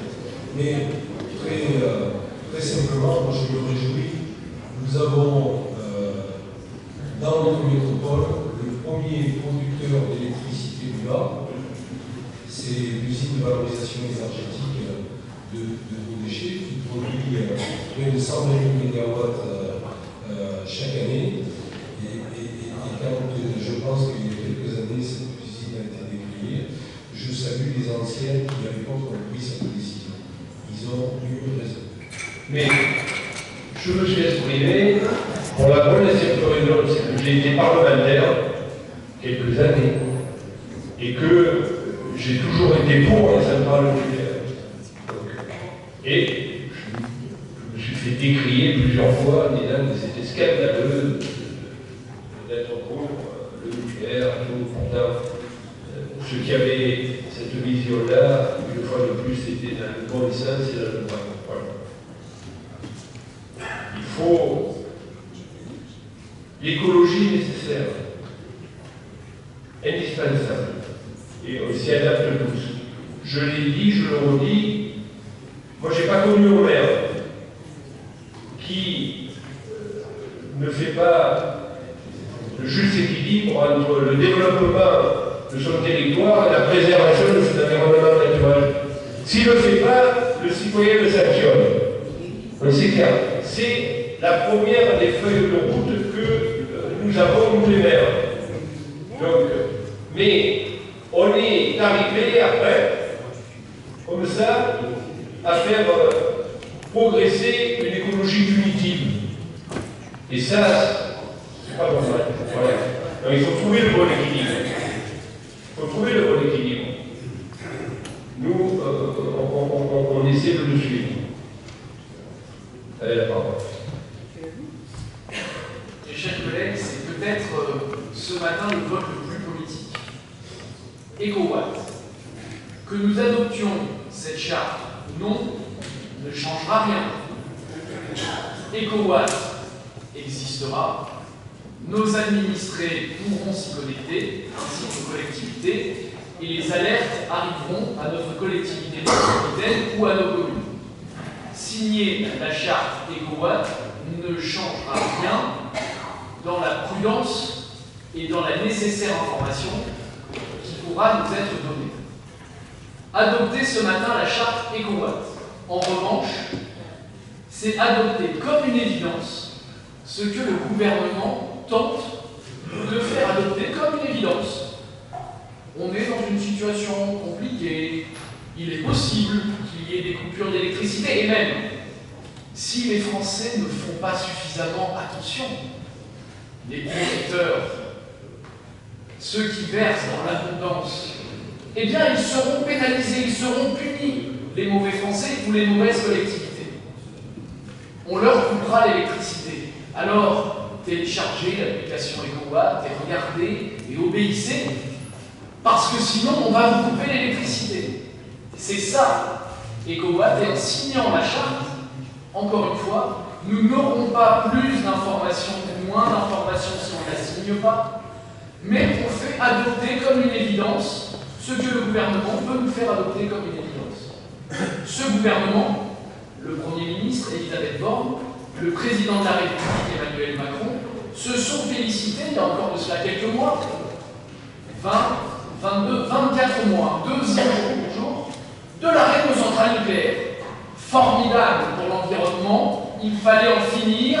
On a d'ailleurs, et on est toujours sous le coup d'une loi qui prévoit d'arrêter encore une dizaine de nos centrales. Ils sont toujours pas revenus là-dessus, même si leur déclaration maintenant, sans regretter, c'est à la messe le confiteor, quand on demande pardon, il y a la reconnaissance d'abord de ces erreurs. Eux n'ont pas encore reconnu les erreurs et ils n'ont pas encore aboli les lois. Si on adopte ce matin la charte EcoWatt, je le dis, on valide l'évidence que le gouvernement voudrait faire adopter comme une évidence. On valide le fait que si les Français ne se comportent pas bien, c'est de leur faute et donc on peut leur couper l'électricité. C'est participer à la communication, puisque la charte, puisque le courrier d'RTE, qui agit de concert avec le gouvernement, c'est participer à la communication. C'est marqué 2 fois, la campagne médiatique et la prochaine séquence médiatique sera consacrée aux collectivités. Ah, peut-être qu'il y aura le petit logo de la métropole qui voudra nous dire que majoritairement, les maires et les élus de la métropole auront fait adopter comme une évidence que ce que nous présentons comme un scandale d'État, comme un saccage absolu de notre stratégie énergétique. Tous ceux qui ont fait des travaux récemment, je prends mon exemple, j'achète une maison, il y a des convecteurs électriques, je me pose la question d'un chauffage central, c'était il y a 3 ans. La politique gouvernementale, elle m'a imposé de me chauffer à l'électricité. Je l'ai fait sans trop de contraintes, je me suis dit, nous sommes la France, nous sommes la 6e puissance mondiale, nous avons une capacité de production d'électricité, je prends ma pompe à chaleur, elle va me coûter plus cher qu'une chaudière au fioul, et puis de toute façon j'ai plus le droit de mettre de chaudière au fioul. Mais pas de souci, nous sommes la 6e puissance mondiale. 3 ans après, eh bien, dans ma maison, avec une épouse, 2 enfants en bas âge ou en très bas âge, eh bien peut-être, parce que je suis un mauvais français, on va me couper, s'il vous plaît, si ça ne vous intéresse pas, ça intéresse, je pense, les gens ici, et en tout cas les Toulonnais et les gens de la métropole, on va me couper l'électricité. Si on adopte cette charte, on adopte l'évidence du gouvernement. Si vous l'assumez, ça vous regardera, mais je crois qu'on peut aujourd'hui collectivement faire un vote politique de dire ok, EcoWatt va exister, ok, on pourra s'y connecter, ok, nos collectivités auront l'information et pourront s'adapter pour le plus grand bien de nos concitoyens, ce qui est nécessaire aussi. Il ne faut pas abandonner les gens dans cette période, mais par pitié, n'adoptons pas l'évidence que le gouvernement veut nous faire adopter. Je vous remercie. Monsieur le Président, si vous permettez, et monsieur, très simplement, vous n'avez pas lu la totalité de notre délibération. Vous n'avez pas l'esprit curieux, vous n'êtes pas allé sur Internet pour voir ce que propose EcoWatt. Et comme je l'ai dit tout à l'heure, il y a 2 volets dans EcoWatt. Il y a premièrement l'information, vous pouvez aller plus loin, c'est ce que je viens de vous dire. Vous avez une information de la population, et ça aujourd'hui, c'est quand même intéressant de savoir si demain il y a un risque de coupure d'électricité ou pas. Ouais, on peut discuter sur les centrales nucléaires et sur le reste. Et ce n'est pas le débat. Le débat, c'est informer notre population pour que notre population elle puisse aussi participer. Et comment peut-elle participer? Si vous allez sur le site d'EcoWatt, c'est indiqué, on indique à notre population qu'à certains moments, parce qu'il y a un risque de surconsommation, comme on dit ce qu'on appelle la puissance appelée, qui est supérieure à la puissance qu'on peut produire, à ce moment-là, il y a des risques de coupure. C'est une punition. Il y a certains quartiers qui risquent d'être coupés, oui, mais ce n'est pas le dispositif EcoWatt qui va dire chez vous, on va vous couper l'électricité parce que par exemple, vous n'avez pas voté l'achat. Ça ne marche pas comme ça. Tout simplement de ne pas faire subir à la population la double. Oui, ça ne peut pas, mais aussi surtout les informer parce que s'il y a des coupures, ceux qui vont être en première ligne, c'est à la fois les collectivités, les entreprises, et entre les collectivités, c'est aussi les populations. Parce qu'en contrepartie, on a aussi des écoles, il va falloir accueillir des enfants, il va falloir les faire manger, etc. Les familles qui vont se retrouver avec des enfants à la maison, il faut qu'elles sachent qu'il n'y aura plus d'électricité. Les gens qui sont malades et qui ont des dispositifs de traitements médicaux qui sont reliés à l'électricité, il faut qu'ils sachent, etc., etc. Donc, premièrement, information, mais aussi le moyen de donner à la population de participer à l'effort. Deuxièmement, engagement des collectivités, elles aussi, mais aussi des entreprises, parce que dans notre dispositif EcoWatt, on donne des solutions pour diminuer nos consommations d'énergie, les planifier, par exemple le soir, et par exemple à certaines heures de la matinée, où on sait qu'on a un risque. Si vous avez une machine à laver, faites-la à une heure décalée. Nos collectivités, si on a des travaux à faire, on peut peut-être les décaler dans la journée. Les entreprises, etc., c'est aussi planifié. C'est un effort collectif. On va, je pense, certainement passer cette période sans coupure d'électricité. Tout à fait. Qu'est-ce que vous auriez dit si on ne s'était pas préparé? Qu'est-ce que vous auriez dit si la préfecture n'avait pas réuni d'une part la métropole et d'autres collectivités et aujourd'hui toutes les mairies pour se préparer si éventuellement il y avait ces coupures d'électricité? Moi je trouve qu'au contraire, c'est un acte aujourd'hui important de signer cette charte parce qu'elle permet à l'ensemble de notre population, des entreprises et des collectivités, à l'ensemble de passer cette période difficile qui nous est imposée par la fermeture des centrales nucléaires dues à l'écologie politique. Je te rejoins, le président, c'est tout à fait ça. Et là, vraiment, moi j'incite à signer cette charte parce que c'est un très bon exemple d'une action concertée pour vivre ensemble. Qui est favorable déjà côté, qui est défavorable, Parce que j'ai été questionné, est-ce que je peux juste répondre? qui s'abstient, elle est adoptée, vous pouvez répondre. Je vous remercie. Ce que je regrette, c'est que Proposition que je ne vois pas, le vote. vous l'avez noté, si elle n'avait pas été adoptée, la population aurait été avertie de la même manière, nos collectivités auraient été averties de la même manière, la manière dont l'information s'est arrivée de la même manière dans les foyers, encore une fois. Je vous dis, j'ai bien lu la charte et je ne suis pas intervenu sur le principe d'EcoWatt, et je vais même vous dire, je reconnais que les réunions en préfecture étaient nécessaires, parce qu'effectivement, face à un risque de coupure, il est normal, moi je ne participe pas à la communication qui accuse le gouvernement d'anticiper ou de trop anticiper s'il y a un vrai risque. J'espère qu'il y a un vrai risque et qu'on ne nous fait pas croire. Je ne peux pas imaginer qu'il y ait un risque très minime et qu'il y ait cet excès de communication pour nous dire après coup, et vous voyez, le gouvernement a été tellement bon qu'on n'a pas coupé. Encore une fois, je dis oui, il doit y avoir des réunions de concertation et je loue le fait que le préfet est réuni, que le président de la métropole, que les parlementaires se soient réunis, que les maires aient cette information. Je dis juste que si on n'avait pas signé cette charte, ça n'aurait rien changé sur la communication, sur l'avertissement, sur la possibilité que chacun sache et puisse anticiper avec un très bon délai, parce que prévenu 3 jours avant ou même la veille au soir, ce sont des délais ahurissants, mais si c'est un état de fait d'une situation, mais je dis aussi que ceux qui nous imposent EcoWatt, qui est peut-être nécessaire, je ne dis pas le contraire, sont les mêmes qui ont participé avec eux précédemment aussi, mais eux directement. J'ai parlé de Madame Borne et de M. Macron, et je pense que si on n'avait pas signé cette charte, on n'aurait pas participé à la communication du gouvernement et à présenter ça comme une évidence. Allez, qui passe quand même. Pas grave, hein. Si ça coupe, on aura tout fait pour bien organiser les choses. Tant mieux si c'est bien organisé, mais moi je suis désolé, je ne veux pas le laisser passer quand même. Et je vous remercie de vos explications. Monsieur Leroy, vous avez la parole. Réglez bien votre caméra, elle est sur moi, elle est pas sur vous. Vous avez bien réglé? J'ai fait un peu en large. D'accord, allez-y, monsieur Leroy. Je regrette que vous ne filmiez plus les conseils municipaux et métropolitains parce que ce serait bien meilleure qualité que ce que je fais. Parce que je regrette que vous ne filmiez point les conseils. Parce que c'est de la largeur. Et c'est obligatoire, c'est sur le public. Le public qui veut assister au conseil municipal, il peut venir. Quand les gens travaillent, aussi, regardez. Quand les gens travaillent, ils peuvent le voir.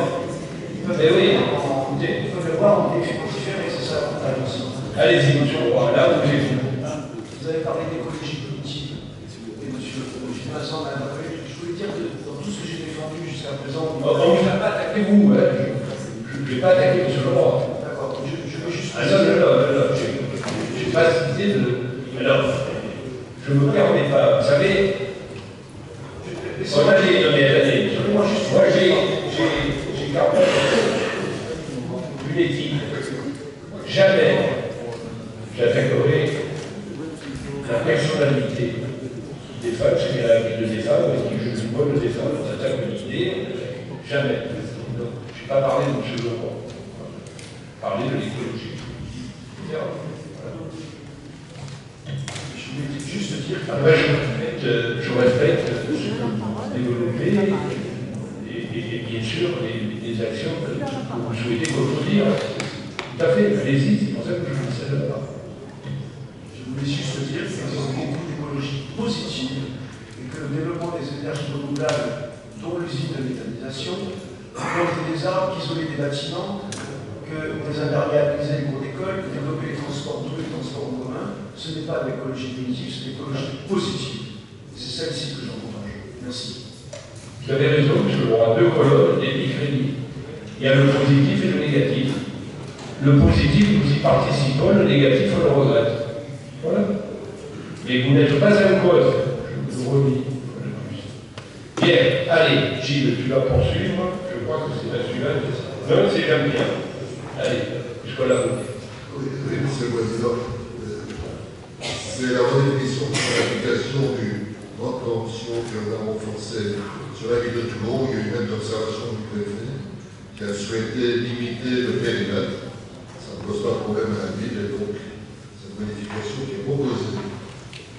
Qui est favorable, qui est défavorable, qui s'abstient, elle est adoptée. Je vous en remercie là-dessus. Dans la même lettre, le préfet parle de la ville du Bradé, toujours restauration du droit de prévention à renforcer, et il demande à ce qu'il soit instauré sur le centre historique, sur l'hypercentre et sur la zone UC.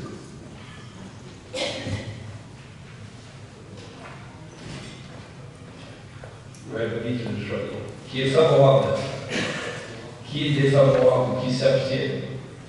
C'est adopté, je vous en remercie. Jean-Pierre. Toujours dans la même lettre pour la ville du Bradé, monsieur le préfet demande d'annuler la délibération de juin 2022 et de délibérer de nouveau pour instaurer le droit de préemption urbain sur l'ensemble des zones urbaines, des zones à urbaniser de la ville du Bradé.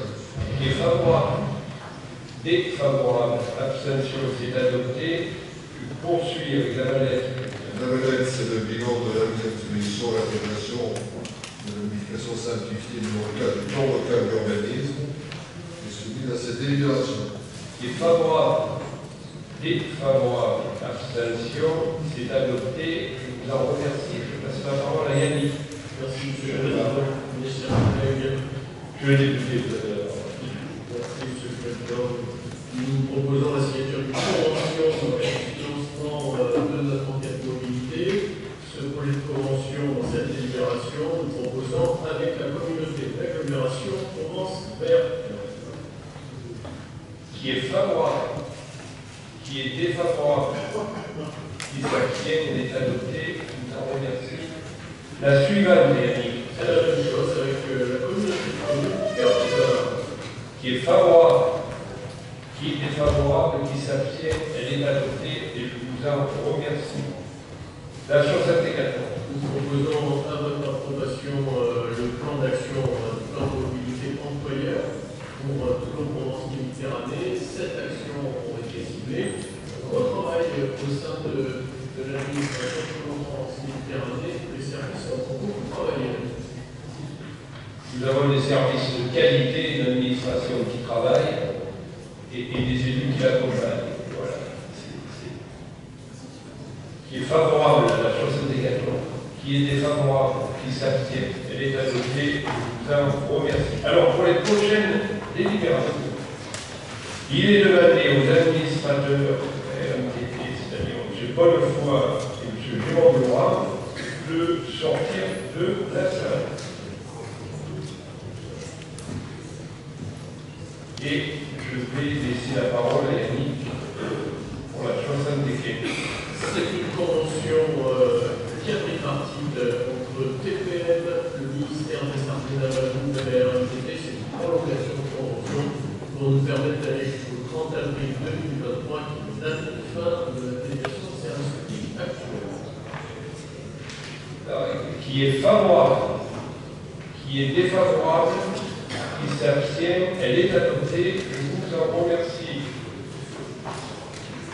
Nos collègues restent toujours dehors et poursuivent avec la 76. C'est la même chose, c'est une prolongation de convention TPM, ministère des Arts et de la RMTT. C'est la convention transrade jusqu'au 30 avril 2023.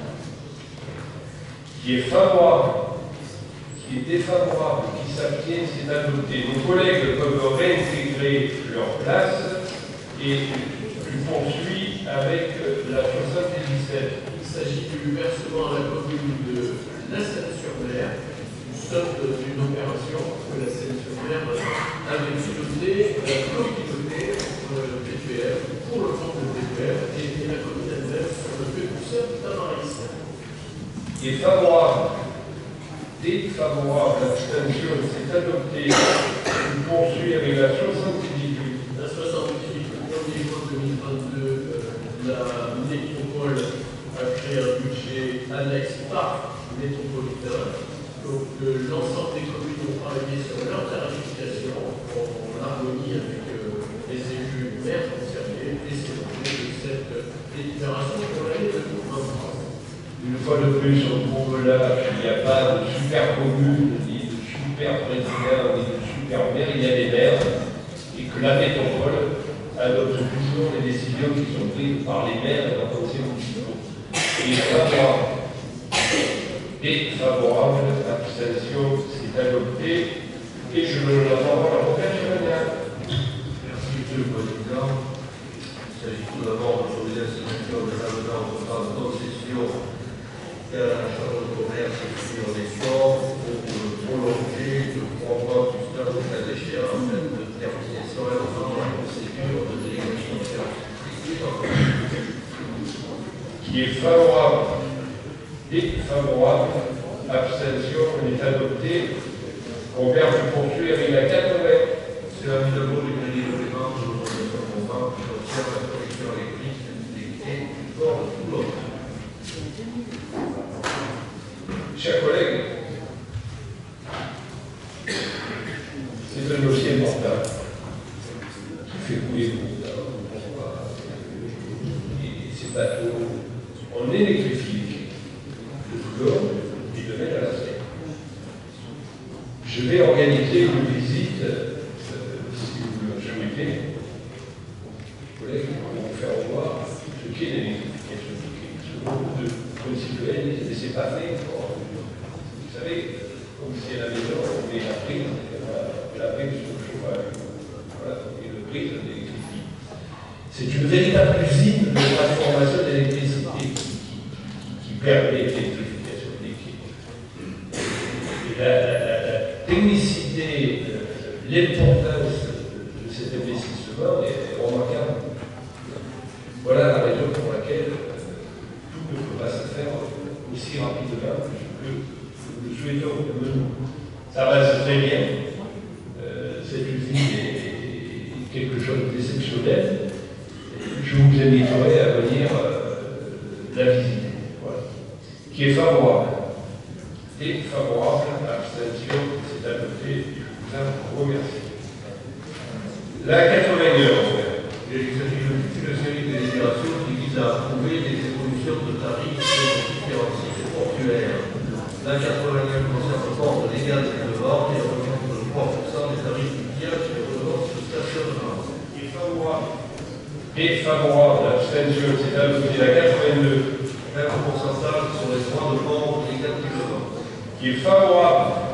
Défavorable. Abstention. C'est adopté. La 83, la Mavag, j'ai 3% pour les tarifs du pillage public. qui est favorable, défavorable, abstention, c'est adopté. La suivante, 3% pour l'augmentation des droits de port. qui est favorable, défavorable, abstention, c'est adopté. Je vous en remercie. Porte-parole et le tarif du pillage public, 3%. Qui est favorable, défavorable, abstention, c'est adopté. Porte-parole et les droits de port, 3%. Qui est favorable, défavorable, abstention, c'est adopté. L'attention plus, tarif du pillage public, 3%. Qui est favorable, défavorable, abstention, c'est adopté. L'attention plus, les droits de port, 3%. Qui est favorable, défavorable, abstention, c'est adopté. Secteur le tarif du pillage, 3%. Qui est favorable, défavorable, abstention, c'est adopté. Secteur les droits de port, 3%. Qui est favorable, défavorable, abstention, c'est adopté. Le brut, le tarif du pillage, 3%. Qui est favorable, défavorable, abstention, c'est adopté. Le brut des droits de port, 3%. Qui est favorable, qui est défavorable, qui s'abstient, c'est adopté. Le port de Lazare, qui est favorable, défavorable, abstention, c'est adopté. Le tarif du pillage public, 4%. Qui est favorable, défavorable, abstention, c'est adopté. Ensuite, il s'agit d'approuver les tarifs du pillage public de la Chambre de commerce qui sont annexés à la délibération. Qui est favorable, défavorable, c'est adopté. La 96, Les tarifs de droit de port de la concession présente qui sont les tarifs annexés à la délibération. qui est favorable, qui est défavorable, qui s'abstient, c'est adopté. Les redevances de stationnement de la concession présente. Qui est favorable, défavorable, abstention, c'est adopté. Et enfin, les droits de port hors concession présente. Qui est favorable, défavorable, abstention, c'est adopté. Chers collègues, je vous remercie pour la vente de cette séance. Nous avons voté notre budget, là il est essentiel. Nous avons voté tout nos budgets. On peut se mettre au travail dès le 2 janvier. Et donc, je crois que c'est une bonne résolution. Je vous souhaite à tous